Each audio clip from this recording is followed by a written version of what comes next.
Hello and welcome to another edition of Shoot the Defence on FNX, brought to you by My Sportswear and Save Association. I'm your host, Stel, and my co-hosts are Yiannakis and Rhodri Giggs. How are you doing, gentlemen? Let's start with you, because you ain't got your beard this week. No, it's all gone. I gave it to Rhodri tonight, so he's got it.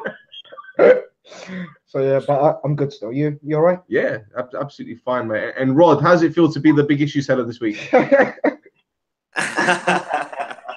It's different. It does look different without a beard. I don't know. I'm trying to work out if it's better or not. I don't think it's better, mate. I'll answer that for you. Yeah, I think you look older with it, without it. You look older without it. Wow. It's the hair as well. I need the haircut and also. Just get it. Just get rid of all of it. Get rid of all of it. You look a bit like Pochettino, actually. You looks a bit like Pochettino. You're the Poch. Mark Hughes. You look nothing. How can you hang about? I say you look like Pochettino, and you say you look like Mark Hughes. They're completely different sides of the spectrum. How can? I love Mark Hughes. At least he wins something. Right. We have two special guests tonight. First of all, making his return to Shoot the Defence is a gentleman that's very well known at Bristol City's Academy and Queen's Park Rangers. It's Trevor Challis. Trevor, welcome back to the show, mate. Long time no speak. Great being back. Yeah, great to be back. Thank you for coming back on, mate. How are you feeling today? You had is it a coaching session or you had the game today? No, I was out watching our young centre forward. He's out on loan at Bath City, so doing a little bit of a report on him. Second year scholar, scored 2 tonight, so he looks a real handful, and he's doing well, so long may it continue. Excellent, wonderful. And I forgot to ask you, what was the atmosphere like at Bristol City's ground when, inside the club when they beat United in the Cup? Fantastic, really great evening, and from what I watched, really deserved on the night. The game plan worked well, pressed United high and got after them, and they tried to do the same to Man City after, without as much success as they did against United, but they really pressed them and worked them and got a little bit of success on the evening, and great evening for everybody involved it was. Absolutely fantastic. And our next guest is a gentleman making his debut on Shoot the Defence. He is the former Crystal Palace central defender, Sagi Burton. Sagi, welcome to the show, mate. Great to have you on. Oh, thanks very much for inviting me on. I listen to your show quite regularly, so it's kind of an honour coming onto your show, and I'm looking forward to being on here. Mate, thank you very much. Really appreciate it. I think you're the third person today that's actually told me that you know an ex-pro listens to the show, so we're doing something right, I guess. People actually listen to us. People listen to us, yeah. They don't switch off. They actually listen. Which I guess is an achievement. It's a compliment. Absolutely. Well, it should be a thrilling show. We've got a lot in store tonight. So let's start off with a certain Champions League game which finished a few minutes ago. It's Barcelona 1, Chelsea 1, or Chelsea 1, Barcelona 1 at Stamford Bridge. We saw most of the game. Chelsea, what did you make of it? Because they had their chance in the first half. Willian scored in the second. His first shot on target. What did you make of Chelsea's performance? I thought they were really good. Yeah, tactically they were really well. Conte set them up really deep, so to notify Barcelona's strength, so that Barca didn't get in behind them, which they hardly didn't for the whole game, to be fair. We expect that from Conte. He's an Italian manager. Tactically, he's assured, and it was a really good Chelsea performance. I thought Chelsea deserved at least a draw tonight. Rod, did you watch the game? No, I didn't. Okay, well, Sag, did you watch the game? Yeah, I saw up to about 60 minutes, and just after William scored, I thought Chelsea played really well, defended fantastically. Didn't look like they were going to get broken through, and I'm kind of just seeing the score now that they've that it was 1-0. But I thought Chelsea put on a great performance, a defensive performance, and William hit the post twice as well, some great strikes, and it was third time lucky for him. So I think Chelsea got a lot to build on in the second leg. Absolutely, and the thing is, Barcelona's goal came absolutely from nowhere, didn't it? Because absolutely. Chelsea were very compact. They got men behind the ball. They counter-attacked very, very well. The thing is, all it takes is one mistake at this level, and I've said it for a while now that Chelsea's defense isn't what it used to be. They're not as solid. They're not as reliable. And Christensen has been fantastic this season. I think he's a very good defender, and he's unfortunate that he's at a Chelsea side where they're not as defensively sound as what they used to be. So he's not able to learn from like a John Terry or Ivanovic. Absolutely. So that mistake he made, hospital ball right across the face of his goal. I don't know what he was thinking. We even saw Conte with his hand on his head. He knew already. As soon as he played the pass, Conte knew they're in trouble. And you don't give Messi a chance like that. No. One person in the whole world, you don't do that. 10 yards gap. On his left foot. There you go. Mounting to climb for the second leg, right? You like to think so. I think Chelsea will score in the new camp. Yeah? I really do. Now, they're going to concede. It depends on how many they concede. But I fancy Chelsea to nick one over there. It just depends on how many Barcelona get.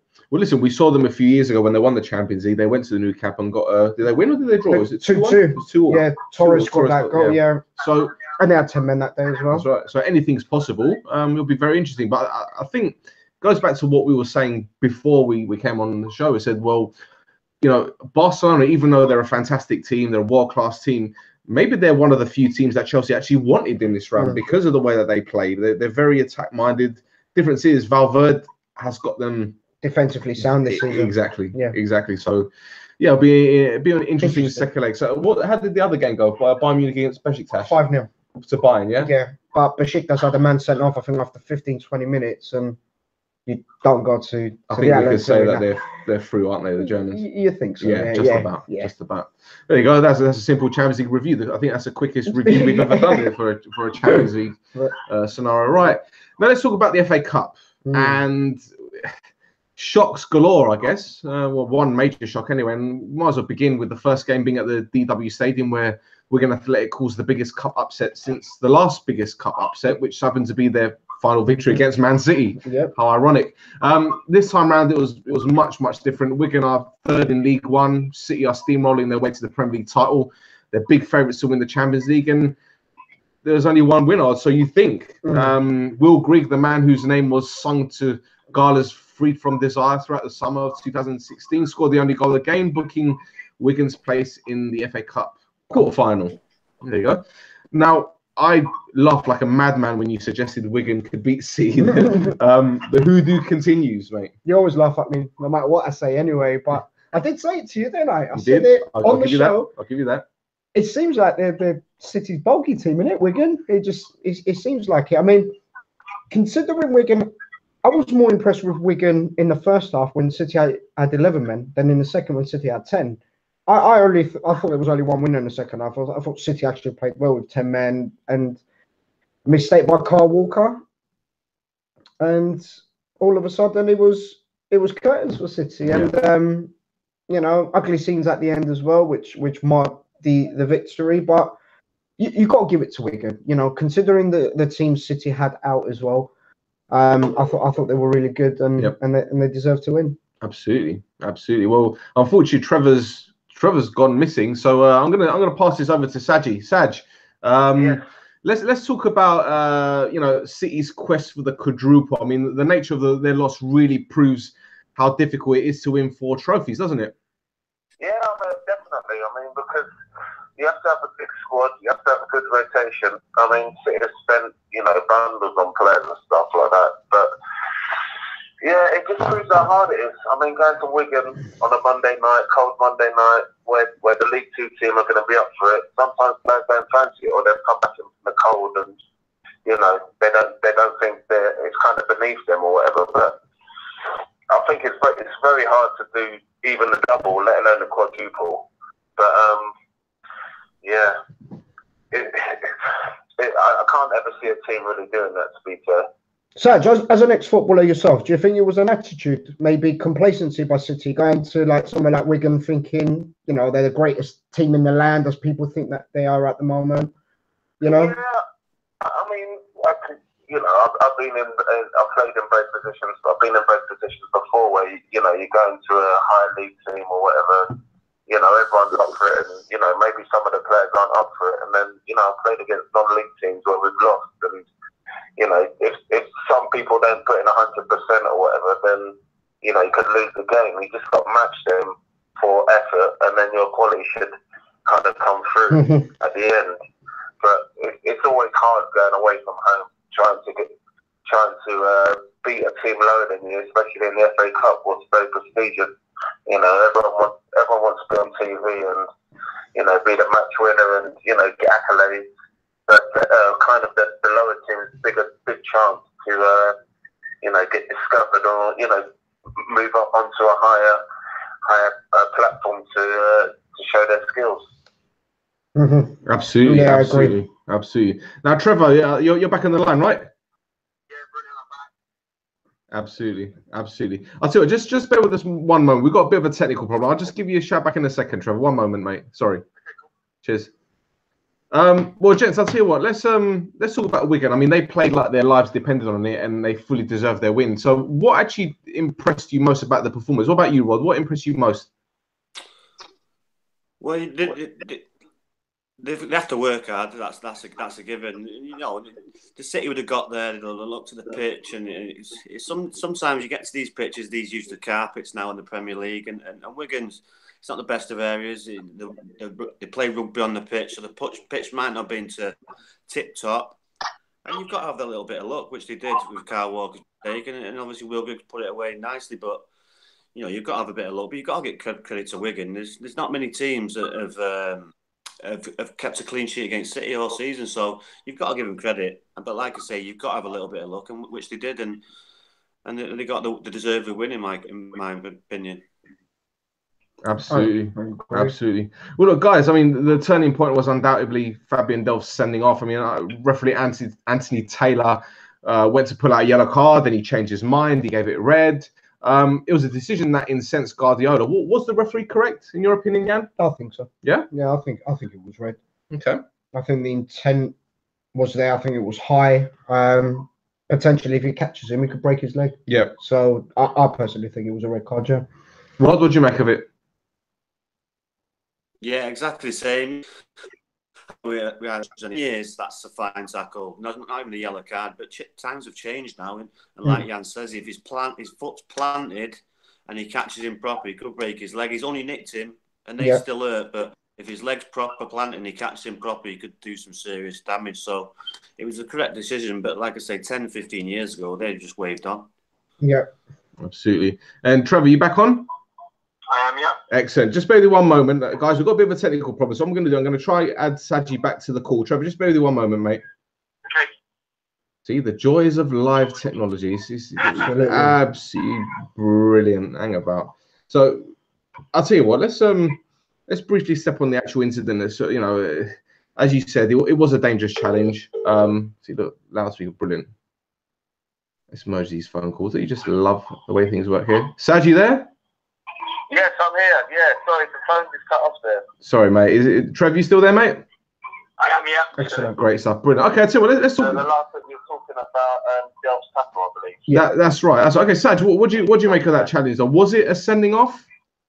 Well, you know, 10 years ago that wasn't a sending off. But if you look at the legs of the law now, basically his foot was off the floor and it was out of control. And there's at high speed, and it looked horrendous in the full speed. So I'd say the referee got that one right. Mm-hmm. Trev, well, you'd have got away with that back in the day, wouldn't you? I was just about to say, I think I made a living trying to make that challenge. For me, I was like that as well. Oh, it's all coming out now. Yeah, I totally agree. You can't do it now, so part of me, I see it every day now, and you can't make those challenges anymore, especially if any sort of stuff is showing. So I agree, it has to be a record. Yeah. Well, it's a bit of a silly tackle as well. It's outside, you know, it's nowhere near, you know, kind of the city goal mouth or anything. He doesn't need to be putting that kind of tackle in, to be fair. How about you? Do you think it was red? I think it was. I think it was reckless. I think it could have done some serious damage to the player. But then again, goes back to what Saj said. I mean, 10 years ago, that's not even a booking, is it? I remember watching a game when I remember United played Oldham. I think it was a semi-final of the Cup. I think Roy Keane absolutely stuck one on Neil Redfern. And you know, you thought that's a leg breaker, but I can't remember the referee. But he just like, okay, well, get up. And, you got your free kick. So what more do you want? But yeah, I mean, these days, obviously the game's changes quicker. There's more focus on career wrecking tackles, and I think it all really started when Dean Saunders landed one on Paul Elliott back in the day. I think that's when that's when it all really started, didn't it? That emphasis on being on dangerous challenges and whatnot. Yeah, but I'll tell you what, let's talk about our bite back, which is a feature that we put towards our Facebook group page, and it's related to the 3 incidents that occurred in the game. And we asked, you know, should City be reprimanded by the FA for Guardiola and Aguero's actions? Now, as you guys are probably aware, Guardiola berated the Wigan manager Paul Cook at half-time and the referee. There was the pitch invasion at full-time, and obviously Aguero reacting to provocation from a Wigan fan. Now, we know today that, or we heard earlier on this afternoon, that Aguero won't face any action. Trevor, do you think he should have got something, or should Guardiola get something for having a go at the ref or Paul Cook? No, I don't think so. I think it was all handled quite well in the end, eventually. Obviously, the fans invading the pitch, you know, it can't happen. I saw it happen at Bristol City, unfortunately. Nothing happened with any of the players there. But I think it was right that nothing happened, really, because it was provoked a little bit. And let's be honest, the fans love a little bit of aggro on the side with the managers. I think it makes the game. If Paul Cook's having a pop at Guardiola and Paul, I think the fans enjoy that, don't they? It gets everybody going. It gets the FA Cup, the spirit of the FA Cup going. So for me, no, I think it's correct. Sagi, do you agree? Yeah, no, I think it's totally correct. To be honest, I don't think they should really have cameras in the tunnel, because I've seen plenty of incidents in the tunnel. You know, probably the worst one where I've seen someone get punched in the face and kind of 7 teeth with 1 punch. You know what I mean? And I've seen it all go off. I've seen chairmen have fights in the tunnel with players. I've seen everything. So it's just better if it's kind of kept under wraps, to be honest. So, and with the fans running on the pitch, I think if a player gets hit, I think they got every right to hit someone back, to be honest, because fans should be on the pitch. So, as much as I want the Man City kind of staff and players to be suspended for the Arsenal game at the weekend, I think the FA kind of totally got it right for once. Yeah, well, I mean, Aguero was provoked, and you know, he didn't whack the fan, did he? I think he just pushed him. But let's be honest. Like a Brian Clough thing, where he went up something like that. But you know, if someone hits you, I think you better take them back. I think that's invading your personal space, to be honest. Rod, I know you've been winding up a lot of your Blue Nose mates, especially on Twitter. What's your honest take on you know, Guardiola and Aguero? It's just the heat of the moment stuff that you get between managers sometimes. It's just something or nothing, really. Obviously, you know, Paul Cook won't be bothered now. They've won the games, and Guardiola's pretty level-headed fella. After the game, he probably was not happy with his actions, but you know, ultimately, Wigan got the win with Aguero. The guy shouldn't even be nowhere near him. So if anyone comes in my personal space on a football pitch, you've got every right to defend yourself. So I have no issue with that, not whatsoever. They shouldn't be on the pitch, full stop. You? I think it's dangerous. I think for the safety of the players.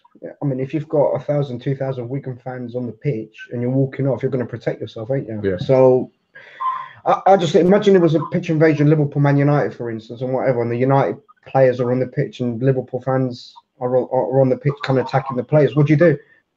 You're going to defend yourself, ain't you?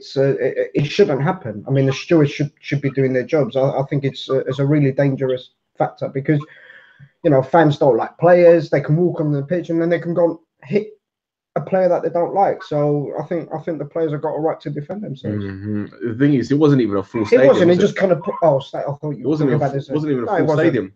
Can you imagine if it was full? There'd be more fans on the pitch, and it would be even worse. I don't think Aguero hit him as well. I think it was more like with the Wigan fans' actions as well, and knowing the area, knowing people from the area, they're not the brightest of people, so you've got to defend yourself. You're going to get honesty from Rhodri. I think, though, just to point out Guardiola, he seems to get away with murder.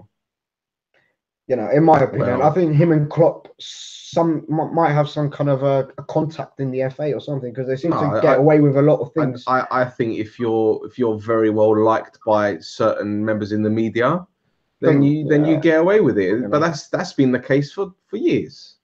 It's not what you know. No, it's who you know. Yeah, I agree. So, Anyway, let's discuss what our friends over in the group page said. And Harry from the wonderful Sofa Sports News podcast and the Chronicles of Aguna says Aguero's actions were inexcusable, but on the other hand, it's 2018 and we shouldn't be seeing mobs of supporters in the pitch after games. Poor shooting and poor fan behaviour is where the incident ultimately stems from. Now, Alavi, also from Sofa Sports, says Aguero is clearly provoked. The man also cacked himself when Aguero went for him. Rick says, did Pep poke anyone's eyes out? Why do you have to bring up that again? Right, Lucius, he's very opinionated, says, Aguero has done nothing wrong. He has every right to protect himself, and if he feels threatened, he's at work, he should feel safe. Now on to Pep. Throw the book at him. If this was Jose, he'd not see a touchline for the rest of the season, let alone get away from this idea that Klopp and Pep are passionate, not just a certain C word. Yeah. Yes. And Nathan says, I don't think Pep has done much wrong. I think that the FA should allow passion from all managers and understand that the moment things like this happen. Now, people can try and excuse Aguero, but he clearly wasn't touched and attacked someone. You can't do that. He's lost his head. So, kind of mixed views on the group page. There you go. Right. So, our next game is actually another identikit stadium, once known as the Sir Alfred McAlpine. Huddersfield aim to repeat their victory over Manchester United early on in the season. You remember that game when Martial got kicked in the second minute and disappeared for that 88. This time round, it was United who made a mark in the second half when Lukaku put them ahead. Mata then thought he made it 2, but VAR ruled his knee was offside. And any nerves United may have had were put to rest when Lukaku made it 2-0. Now, Sagi, Lukaku has come under a lot of criticism, especially by this guy sat next to me. But he still bagged 21 goals in all competitions so far this season. What have you actually made about his time at United so far? Well, I saw him play at Everton maybe last season or 2 seasons ago, and he's like so big and powerful. It looks like he looks laboured when he plays. So, you know, if he's not having a good game, sometimes it doesn't look like he's putting much effort in. And I think people take that as like he's, basically not putting the effort in. And like for his price tag, he's got to be shining every game. I mean, people have criticised his touches, you know, back when he plays, when the ball's played into him, and he's playing when he's away from goal and stuff like that. But when he's running on full steam and, you know, he's unstoppable. So I think maybe Man United should start trying to play the ball in front of him rather than playing the ball up to his feet. They need to play it for it so he can run onto it, and maybe need a bit more composure in front of goal. But the 2 goals that he did score were fantastic. That's right, absolutely. And Trevor, Mourinho selected Scott McTominay again against Huddersfield. Did you know much about him before he broke into the first team, and how well do you think he's done since being involved in the setup? Yeah, I heard about him as he was coming through over the years, so he's been on the radar, obviously. Big, strong boy, I think. Looks a bit of an early maturer along the way. Watched him live at Bristol City very close, and thought I thought he was okay on the evening, if I'm being honest. Big lad, he's got quick feet, relatively mobile. To be honest, when you come in and replace Pogba like he has, there's a bit of pressure on you. He seems level-headed, and he's been there on merit, really, and he's done okay. He's done all right, to be honest. Yeah, he shot up about 15 feet over the summer. So yeah, he's obviously eating his greens, so to speak. What's your excuse? About eating, I've never eaten greens in my life. That's why you're 5'2". There you go. Gents, I know this debate can actually spiral out of control as Jan here turns into the Tasmanian devil whenever VAR is mentioned, but we can't ignore that incident. No VARdy, no parties back again. What does everyone make about the incident involving Juan Mata and his offside knee? Rod? We've talked about this before. We're still going to get controversy with video evidence, but ultimately you're going to get the higher percentage. So, you know, it was a 50-50. Ultimately, it was the wrong decision, but you know, it's just one man's opinion at the end of the day when you go to the VAR, and who knows what his opinion is. It's going to be different from the next man. It's just, you're going to get controversy, but ultimately you're going to get most of the percentages right. Saj, when you saw the incident first, before VAR, what did you think? Did you think it was offside? I mean, it looked onside when it was played through. It's looked very tight. But I mean, when you did look at the VAR, I mean, it looked like the lines had been drawn on by an 8-year-old. It looked horrendous. I mean, you could see with the pitch in line with the 18-yard box that if you kind of adjusted it on the eyesight, that it would have been very tight. I think they came out and said that they set it up wrong. But if you've got technology, everything needs to be perfect. No, I agree. I totally agree. I mean, we said it last week that, you know, perhaps it's coming too early. You know, it's always going to have teething problems. We've seen how it's affected the Bundesliga and Serie A. And to be honest, I think a lot of the time they get it right, but it's just it will take a lot of tweaking. And the whole lines thing was ridiculous. Trevor, when you saw, sorry, Karen. Yes, I mean that's basics, isn't it? You can see that on eyesight that it was off. So I mean, how they haven't set that up before and made it kind of perfect is just ridiculous. I mean, you don't get these problems in rugby or anything like that. So, and I'm pretty sure it's the same company that kind of applied this to the Premier League and the FA Cup. Yeah, probably. I think you're right about that one. Trevor, when the news broke about it being Juan Mata's knee being offside, what did you think? Because I'm sure as a central defender, you'd love to know when a striker is offside or a forward is offside, and whether it be their toe or whether it be the point of their nose. If it's Ibrahimovic, you'll be even longer. But yeah, what is your take on that, mate? I totally agree with what everybody said. Really, there's going to be teething problems in this technology. But I think there's got to be more clarity, especially for the fans in the stadium. So if you've got the screens, they need to know what's going on. You know, but they need to be able to see these dodgy lines that I think everybody's seen later live in the stadium. I've actually been involved in a couple of test events around the country with my team, and the referees have come in and spoke beforehand about what may or may not happen as the game goes on. But as I said, there needs to be clarity. Teething problems, technology, it's been rolled out, it needs to be successful. I think it's got the best products in the world, Premier League, and it's got to be excellent with what they're producing. No, I agree. I know you're not a fan of it. You want to ask me what I thought? Yeah, go ahead. Go on. It's only fair, since I'm always saying, oh, it's great. I'm not going to go into the whole VAR thing because you know my opinion. My biggest problem is it kills the emotion of the game. You know, Matters through and goes, gone around the keeper, he scored. Us fans were celebrating, going mad. Oh, hold on 1 minute, we can't celebrate because somebody's going to watch the tally to tell me if it's a goal or not. It's not football. I'm sorry, I don't want to wait 2-3 minutes to celebrate a goal. It kills the emotion for me, regardless if it's a right decision or wrong. Now, if you want to talk about the VAR, why didn't they introduce it when Smalling clearly handballed the ball and Huddersfield should have the penalty? Ain't that supposed to be there to make the decisions right? So where was it? So what, do we just choose whenever we want? I'm not a fan. I'm never going to be a fan. I don't agree with it. I don't agree with it in football. I don't want it. I can't stand it. And until they maybe get a better system that it will eventually work, I'm not buying it. I'm sorry. It doesn't do it for me. But you said you never would like it. I never would like it, no. So for me, football is all about opinions. It's all about having the debate, the argument with a fellow football fan. Yeah, but we're arguing about it. Yeah, but the referee's there to do a job, the linesman. Now, another thing about the VAR that I wanted to talk. If the goal was disallowed, right? Right. That makes the linesman look even more stupid. So the fact that he's being exposed in front of millions of people and people watching, it's like, you can't do your job because we just watched the telly. Yeah, that puts pressure more on the officials for the whole game to make sure they get everything right because eagle eye is watching. Yeah, but doesn't goal line technology make lines look stupid? No, that's very difficult. Sometimes you know a split second you might not see the ball across the line. Well, tell it to Mendes. Yeah, but that's why goal line. I agree with goal line technology because it's a goal. It's a clear goal. You're not preventing a team from scoring a goal. It's there. With a decision. I mean, we touched on this last week. So say, I'll use the Smalling handball incident, right?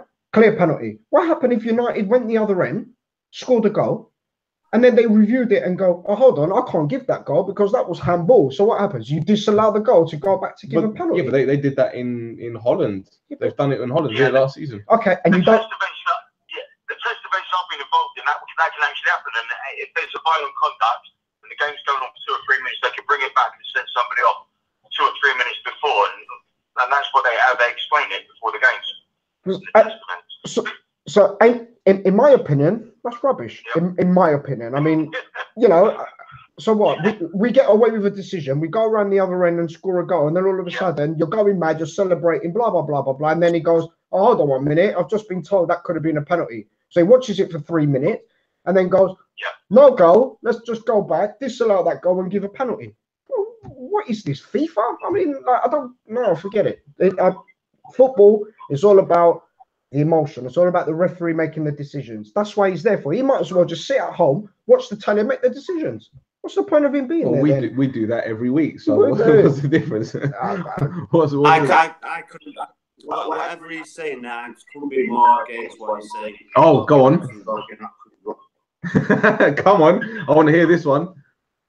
No, but it's just the same old. It's the football bigotry. We're different from everyone else. You've seen templates. You'll watch a Six Nations game.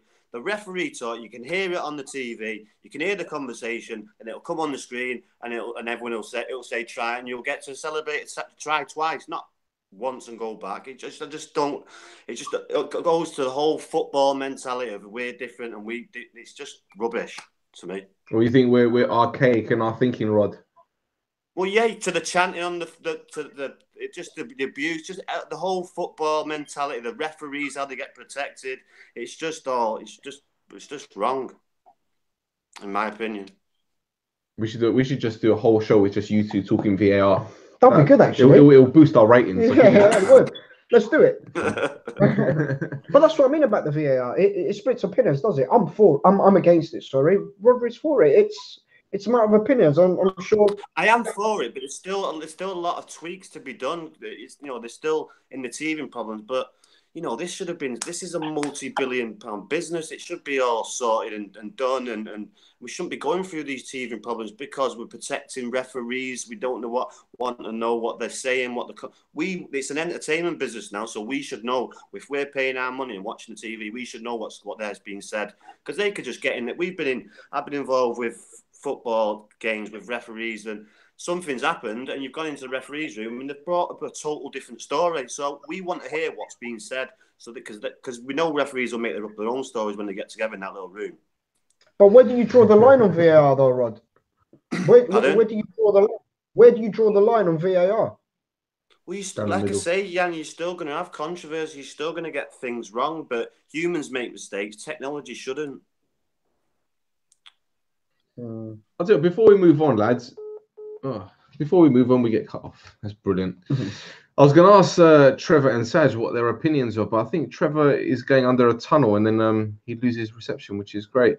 I'll tell you what, while I try and get back in contact with these guys. Rod, are you surprised with how comfortable it was for United? I mean, when I saw Huddersfield's lineup, I was actually quite surprised because I thought they'd be getting more physical, but it was more pace than anything.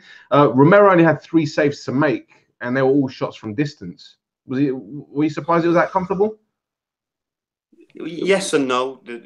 Maybe United have gone there with a different attitude, thinking we're not going to get beat here again, so they've got to maybe up the game and beyond the game. And United have performed, and obviously Huddersfield haven't performed the well as way they did when they played us the first time. So, it was a comfortable win, but it should have been a comfortable win the first game if United performed that way. The early goal was a sucker punch, wasn't it, Rod? Pardon? The early goal was a sucker punch, wasn't it? Exactly. When these big teams score early goals, especially away from home, it quietens the crowd, and it gives confidence for the away team, which it did. And these are top players, so playing with confidence, they can run over any team. That's right. Absolutely. Well, Sag, I expected more of a physical approach by Huddersfield, mate. I mean, they were full of players with pace. Yeah, Van La Parra, a lot of quick players, especially down the flanks. Now, it seemed like the early goal ruined their plans, didn't it? What did you think? Yeah, definitely. I mean, it probably just ruined the whole kind of game plan, conceding an early goal, because then you've got to go to plan B and can't really enforce what you what you probably train for all week. So, yeah, I mean, it probably just put them off their stride. They're not having the greatest time at the moment, Huddersfield. So, yeah, I mean, I didn't really see much of the game. I just saw the goals. But, yeah, I think let's concede against Man U early. Just going to put everything in jeopardy, and then you just do things kind of off the cuff, and where things you wouldn't normally do. Absolutely. Well, while I try to get Trevor back on the line, I'm going to put this to you. Yeah. When you look at the teams in and around the relegation zone, do you think Huddersfield stand a chance of staying up? I think they all do, because they're all kind of close. There isn't one team that's kind of pulling away. They're all kind of in and out, in and about the relegation zone. I think West Brom will go. I think they're a certainty, and then I think Huddersfield will go down. Yeah, I think so. I think if it gets to squeaky bum time, so to speak, maybe the experience of them not being there before in the Premiership could be a factor. I don't see enough quality with Huddersfield for me to think that they will stay up. Yeah, they had a good kind of early start of the season when they got the majority of the points, but Newcastle will get points where it's needed, and teams like Bournemouth and this and that. Maybe Huddersfield won't have enough to stay up. Trevor, do you agree with Jan? I mean, I look at that league table at the moment, and without Aaron Moore in the team, Huddersfield look a bit toothless in the middle of the park. Do you think they've got enough to stay up? I don't think they score enough goals, if I'm being honest. Teams that generally have goal scorers and actually score goals and win games generally stay up. I've been in teams where we haven't been able to score goals, and we've been relegated. I've been in teams that we've got good goal scorers, you get promoted. I don't think they've got enough to stay up. No, if I'm going to be honest, man. Fair enough.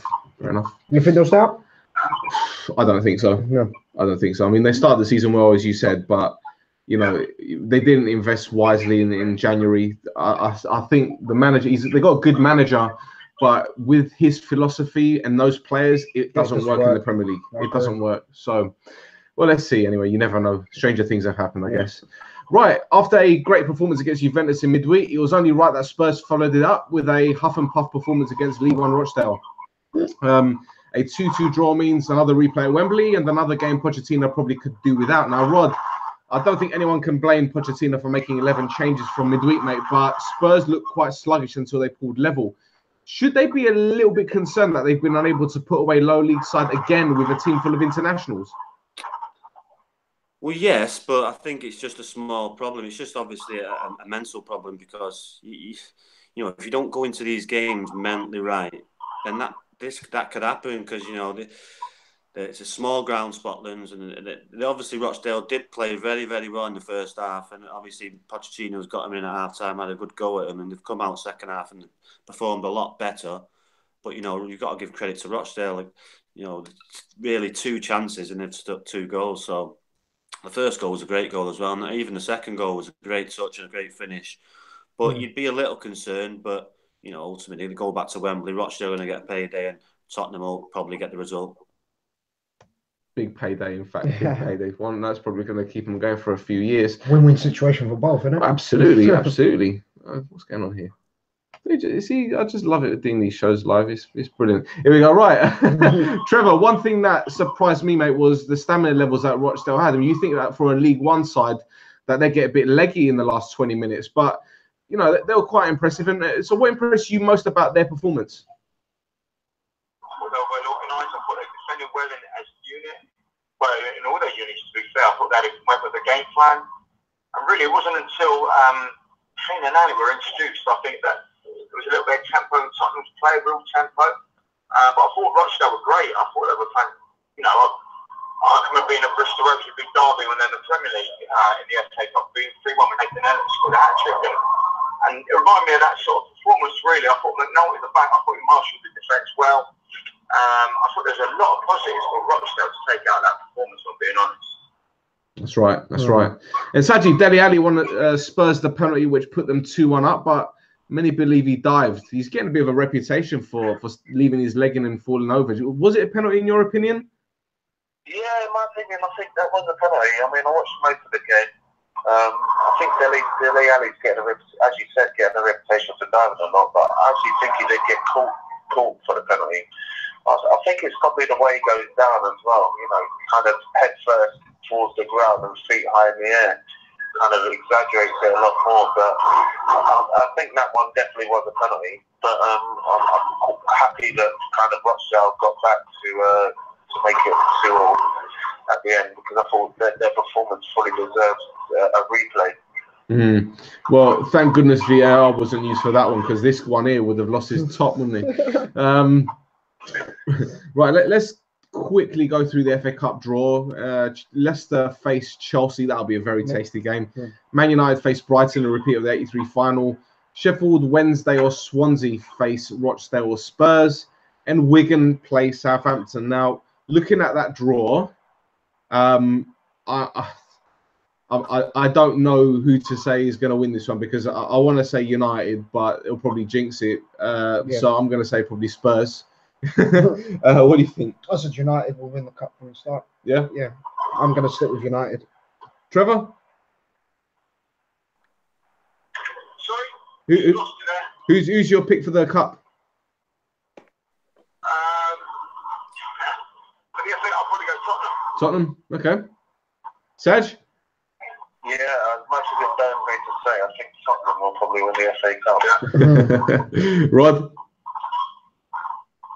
Yeah, so you can't really bet against Tottenham, Chelsea, or United, really, can you? Unless they draw each other in the next round, or if they get round, then through the next round, that is. Fair enough. Well, the year doesn't end in one, so Tottenham might not win it, but yeah, you never know. You never know. You never know. Might be Wigan's year again. You never know. Right. Let's move on to other news, and this one tickled me today when I read it. Eintracht Frankfurt fans stage a protest before their side's game against Leipzig by throwing hundreds of tennis balls onto the pitch, delaying the kickoff in the process. Now, the reason for the protest is because the match was being played on a Monday night. Now, Rod, I'm not sure how many Bundesliga games have been played on a Monday night, mate, but do you actually blame the fans for being upset, and do you think the club will pay much attention to them? I mean, let's be 100% honest. We've had Monday night games since the inception of the Premier League back in 92, 93, so it's nothing new for us, but the whole moving games from 3 o'clock on a Saturday to other times is ridiculous, becoming more of a fast these days. But in Germany, they don't really stand for it. Do you blame the fans? Yeah, well, I've spent a bit of time in Germany with German fans, and you know, the clubs over there, they look after the fans. So, you know, it's a lot of club fan owned teams. So it's a difficult one. It's, you know, it's the old fans that will want what they want, and it's a difficult one really, because you know it's probably a money issue, but you know ultimately, hopefully the fans will win and get back to Saturday afternoons, because really Monday night I've never really liked Monday night football, to be honest.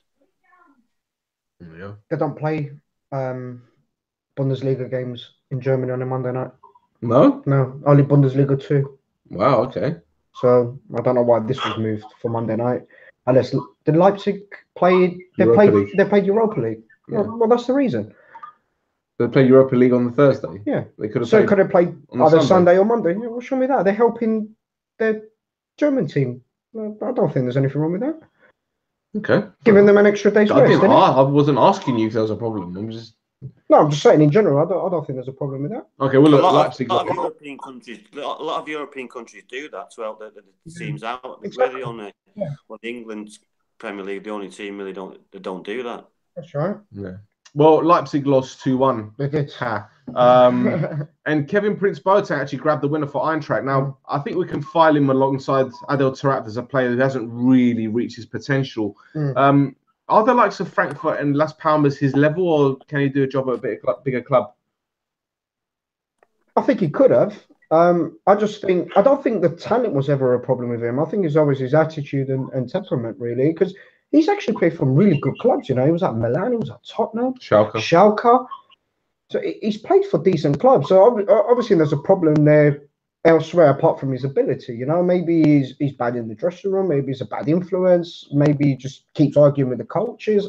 I don't know, but I don't think Las Palmas is his level. I think he's better than that, or he was better than that. He's getting to the latter part of his career now, but I think he could have done a lot better with the talent that he had. Okay, fair enough.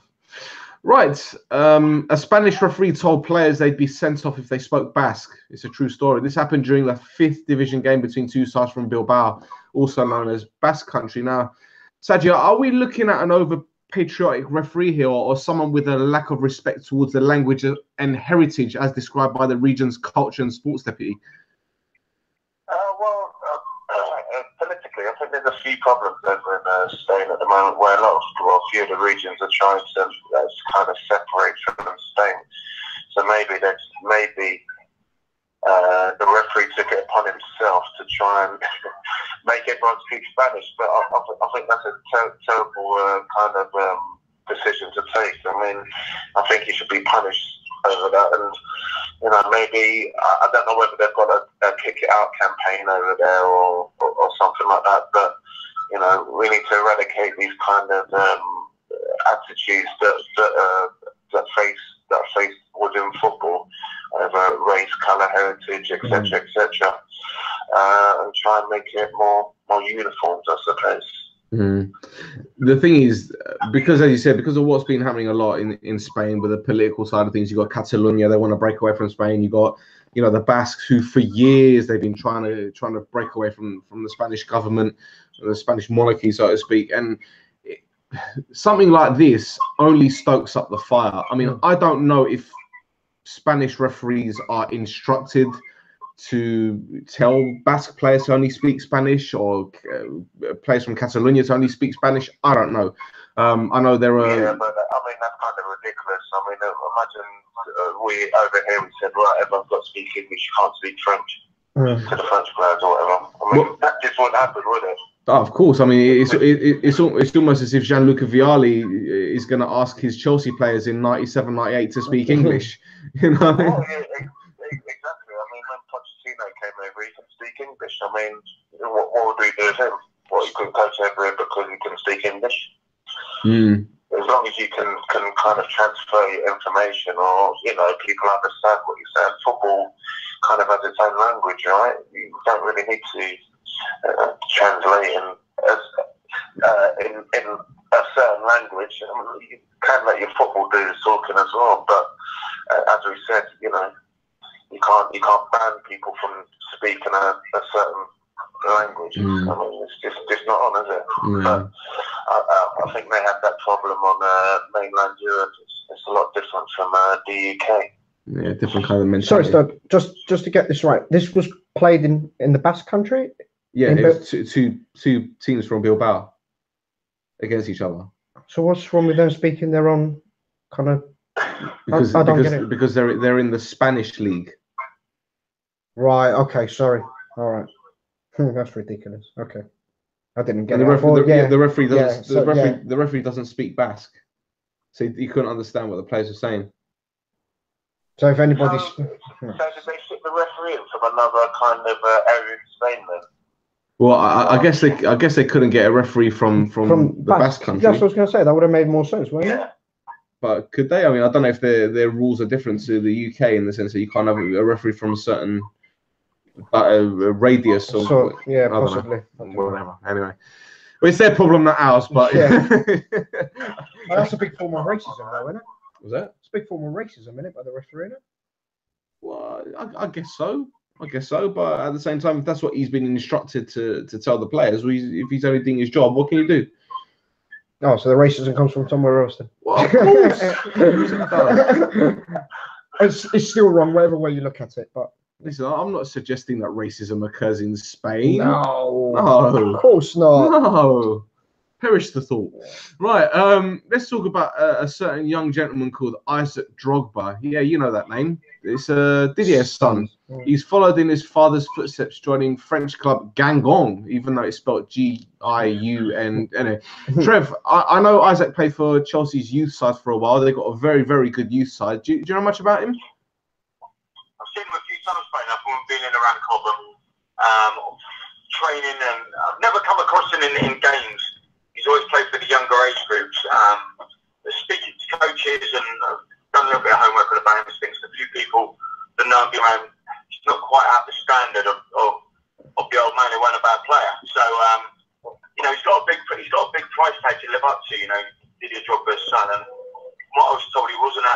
that level when he was at Chelsea, but you know, it's a great story for them to be pairing up in the club he's at now. So hopefully it all works out for the pair of them.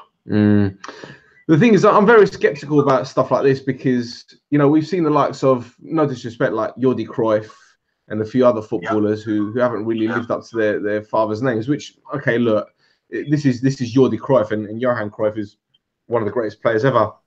Maradona's boy hasn't really done anything. Pele, I don't know, was his son a goalkeeper? I'm not 100% sure, but you know, Didn't he get sent to jail as well? Yeah, I think so. Didn't he kill someone? You have to look into that one, actually. I just call it allegedly for the time being, so I don't get myself into trouble. But yeah, listen, I mean, the cynic in me calls that marketing dream. Yeah, an absolute sponsorship dream. That's so right. You hope that it's not just that. You hope there's more to it than that. You'd hope. What? Yeah. Zidane's got 3 of them, isn't he? Yeah, one of them's a keeper, isn't he? Yeah, so. You know, no. Right, let's wrap it up with one interesting story.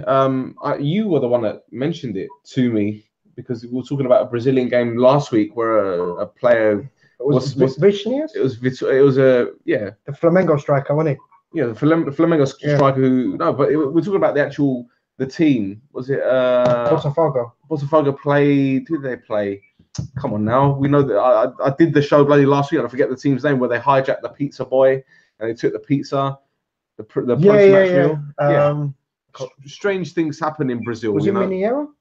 I don't know. Okay. Again with a P, I think. Anyway, well, this week more shenanigans in Brazil where Vitória versus Bahia was abandoned after 10 red cards and 8 yellows. Now, you again tell me about this game because you brought it to my attention. I haven't seen the highlights. All I know is there was a massive brawl between the players, and that only seems to happen in Brazil these days. I actually know that there was 10 red cards and he got abandoned. I think they scored a goal and they celebrated, if I'm not mistaken, and then the equaliser. Yeah, the equaliser. Yeah. They scored a penalty and then they celebrated. That's right. Yeah. And then all hell broke loose. It always happens in Brazil, though, doesn't it? Yeah.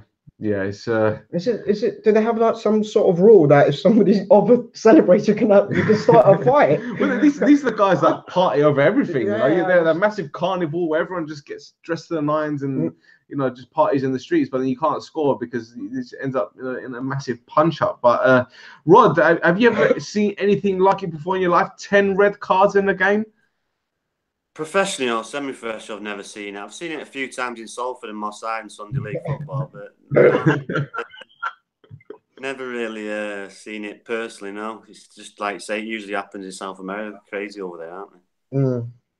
Sagi, what's the closest thing you've seen to that? Because, we've spoken to Leon Knight and he's mentioned a few incidents in tunnels, as you mentioned before. Have you seen like massive brawls, anything close to that? Yeah, I've seen a few brawls.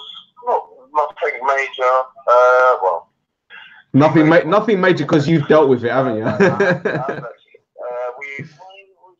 Shrewsbury Chester. When I was at Shrewsbury, I think their chairman was a bit of a known face around Manchester or something, or Liverpool something. And then I got sent off. Someone squeezed my balls, so I whacked them after the game. All back in the change room, I heard loads of commotion in the tunnel, and the chairman Chinley and Fulton West. Rod is laughing his ass off. Do you know who did it, Rod? No. Down in MMA gloves and chinned him in the tunnel. Exactly. I mean, this kind of stupidness goes on, and then funny enough, when I was with Leon Knight at Ruston, we had a team meeting, and is it with Keith Hill? One of the chairmans and the centre forward was going to have a fight. I was like, what the fuck is going on? I was like, you know what? I think I'm just going to finish my career here. I've seen it all. That's it. I'm done. Sag, was there any VAR in them days? What? When everything was in black and white? Oh dear. That's brilliant. Trevor, can you beat that? MMA gloves.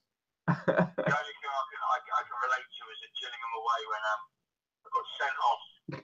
Big centre half, I think Barry Ashby as well. Me and him together continued on in the dressing room. He's trying to get in my dressing room. Not one of their players got sent off. He's trying to get at me as well. Then our keeper gets sent off. He comes running down the side with a free throw. I was in the middle of it all trying to stop it. Great fun.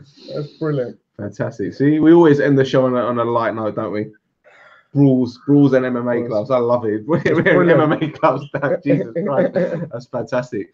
Well, guys, it's been an absolute pleasure having all of you on. It's, you know what, it's been an eventful show. You know, and I love having, you know, guests of all different you know, backgrounds in the game, because it makes the show even more interesting. So Sagi, thank you very much for coming on the show, mate. Really appreciate it. I hope to have you back on soon. It's been a pleasure. Fantastic. It's likewise, Trevor, mate. Again, it's great having you back on. I wish you the best for the rest of the season, mate. Thank you very much, and it's a pleasure as well. Thank you very much. Got to get back on. I want to hear more stories. Absolutely. we'll dedicate a show to stories from back in the day. That'd be brilliant, actually. That'd be good. Rod, cheers, mate. Yeah, cheers. Enjoyed that. Great stuff. Fantastic. Right, well, before I let you guys go, Trevor, do you want to give our listeners your Twitter handle? Yeah, no, don't ask me. He's Sag, do you know yours? At Sagi B_B, I think. Don't worry. We will tag you both in it. It's fine. It's all sorted. I think Rod knows his. He does it. He's practiced enough. Yeah, it's at Rod James Giggs. There you go. Dead easy. Yours? Dead easy. Yiannakis J. Wonderful. Can't get more Greek than that. Yeah? More Greek than that. If you want to follow someone who has a good moan, then follow Jan. Yeah. I've been more active recently, Rod. Yeah, I know. Yeah, recently. Yeah, she must have kicked you. What was that, bud? She must have kicked you out while she's doing it. No, she was sleeping. He was sitting on the curb outside the house on his phone. Brilliant. I did have a good laugh at City last night, I must admit. There you go. Why do you have to say that right at the end of the show? We're ending on a positive. Anyway, we're on Twitter at Shoot the Defense. We have a Facebook group page. Please feel free to join. We also are on YouTube, as you can see. Hit that subscribe button, leave a comment, and thank you guys for listening. Until next time, take care.